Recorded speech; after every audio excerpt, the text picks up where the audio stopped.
Now we're going to look at a division problem that will have a remainder.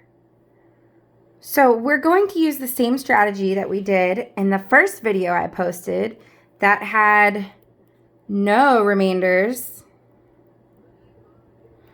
This video will have a remainder in the answer. So we're going to multiply up again to divide. So our first step was to rewrite this division problem as a multiplication problem. Notice how I've lined up everything nice and neat. So we need to think about if we have 32 of something and we're dividing them into 3 groups, how many it would be in each group. Or it could be we have 32 of something and we have 3 in each group.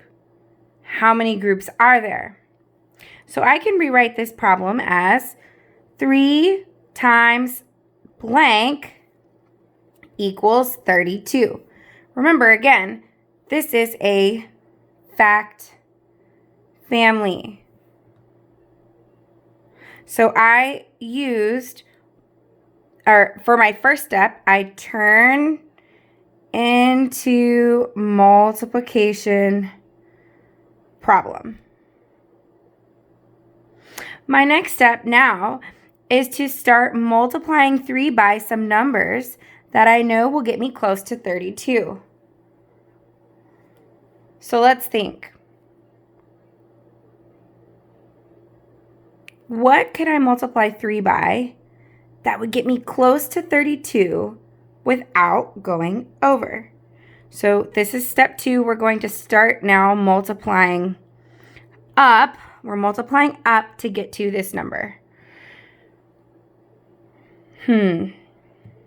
Well, I could start with 3 times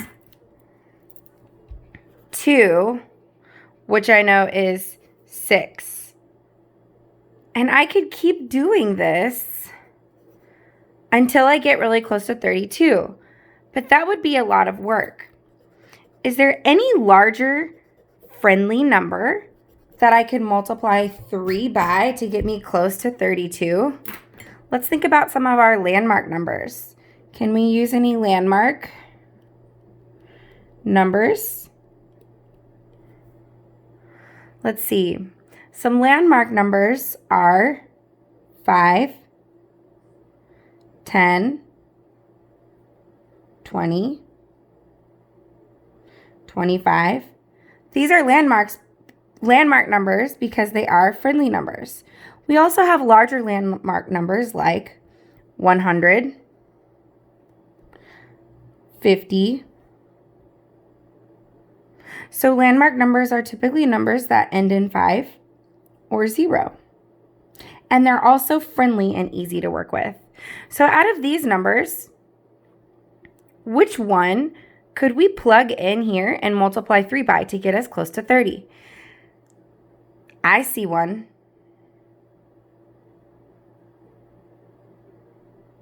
I can put 10. 3 times 10 gets me 30. I am really close to 32. I cannot add another group of 3 because I will go over. So let me show you what we would not do. I would not want to do 3 times 1, which gives me 3, because this would be 33. I went over 32.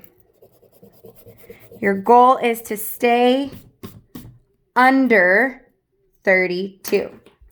So if I have 3 groups of 10, so I'm just going to show you my 3 groups here. I've got 10 here, 10 here, and 10 here. That's 10, 20, 30. There's 30.